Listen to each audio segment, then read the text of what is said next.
नमस्कार दोस्तों, स्वागत है आपका हमारे YouTube चैनल पर। आज के हमारे इस वीडियो में हम आपको वैकुंठ चतुर्दशी की 3 पौराणिक कथाएं सुनाएंगे। धार्मिक मान्यताओं के अनुसार कार्तिक माह की शुक्ल पक्ष की चतुर्दशी को वैकुंठ चतुर्दशी के नाम से जाना जाता है। इस संबंध में ऐसी मान्यता है कि इस दिन पूरे मनोभाव से वैकुंठाधिपति भगवान श्री हरि विष्णु की पूजा करने से मनोवांछित फल की प्राप्ति होती है और वैकुंठ धाम में निवास प्राप्त होता है। वैकुंठ चतुर्दशी की पौराणिक कथा के अनुसार एक बार भगवान विष्णु देवाधिदेव महादेव का पूजन करने के लिए काशी आए। वहां मणिकर्णिका घाट पर स्नान करके उन्होंने 1000 स्वर्ण कमल पुष्पों से भगवान विश्वनाथ के पूजन का संकल्प किया। अभिषेक के बाद जब वह पूजन करने लगे तो शिवजी ने उनकी भक्ति की परीक्षा के उद्देश्य से एक कमल पुष्प कम कर दिया। भगवान श्री हरि को पूजन की पूर्ति के लिए 1000 कमल पुष्प चढ़ाने थे। एक पुष्प की कमी देखकर उन्होंने सोचा कि मेरी आंख भी तो कमल के समान ही है।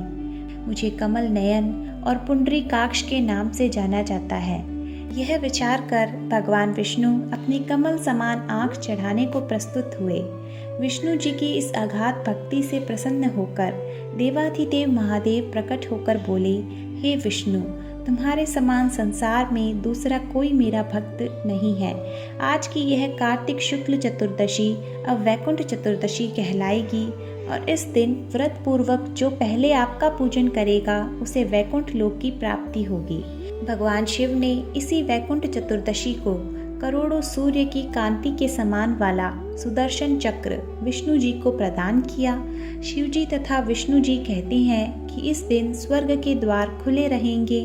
मृत्यु लोक में रहने वाला कोई भी व्यक्ति इस व्रत को करता है वह अपना स्थान वैकुंठ धाम में सुनिश्चित कर लेता है।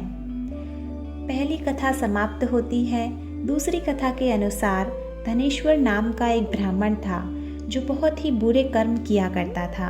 उसने कई पाप कर्म किए थे। एक दिन वह गोदावरी नदी में स्नान करने के लिए गया। उस दिन वैकुंठ चतुर्दशी थी। कई भक्तजन उस दिन पूजा अर्चना कर गोदावरी घाट पर आए हुए थे। उस भीड़ में धनेश्वर भी उन सभी के साथ था। इस प्रकार उन श्रद्धालुओं के स्पर्श के कारण धनेश्वर को भी पुण्य मिला। जब उसकी मृत्यु हो गई तब उसे यमराज लेकर गए और नरक में भेज दिया। तब भगवान विष्णु ने कहा कि यह पापी है, पर इसने वैकुंठ चतुर्दशी के दिन गोदावरी नदी में स्नान किया और श्रद्धालुओं के पुण्य के कारण इसके सभी पाप नष्ट हो गए हैं, इसलिए इसे वैकुंठ धाम मिलेगा। अतः धनेश्वर को वैकुंठ धाम की प्राप्ति हुई। दूसरी कथा समाप्त होती है। तीसरी कथा के अनुसार एक बार नारद जी पृथ्वी लोक से घूमकर वैकुंठ धाम पहुँचे। भगवान विष्णु उन्हें आदर पूर्वक बिठाते हैं और प्रसन्न होकर उनके आने का कारण पूछते हैं। नारद जी कहते हैं, हे प्रभु, आपने अपना नाम कृपा निधान रखा है। इससे आपके जो प्रिय भक्त हैं वही तर पाते हैं। जो सामान्य नर नारी है वह वंचित रह जाते हैं। इसलिए आप मुझे कोई ऐसा सरल मार्ग बताइए जिससे सामान्य भक्त भी आपकी भक्ति से मुक्ति प्राप्त कर सके। यह सुनकर भगवान विष्णु बोले, हे नारद, मेरी बात सुनो। कार्तिक शुक्ल पक्ष की चतुर्दशी को जो नर नारी व्रत का पालन करेंगे, श्रद्धा भक्ति से मेरी पूजा अर्चना करेंगे, उनके लिए स्वर्ग के द्वार हमेशा खुले रहेंगे। इसके बाद भगवान विष्णु ने जय विजय को बुलाया और उन्हें कार्तिक चतुर्दशी को स्वर्ग के द्वार खुले रखने का आदेश दिया। भगवान विष्णु कहते हैं कि इस दिन जो भी भक्त मेरा थोड़ा सा नाम लेकर पूजन करेगा वह वैकुंठ धाम को प्राप्त होगा। तो इसी बात पर बोलिए जय श्री हरि विष्णु।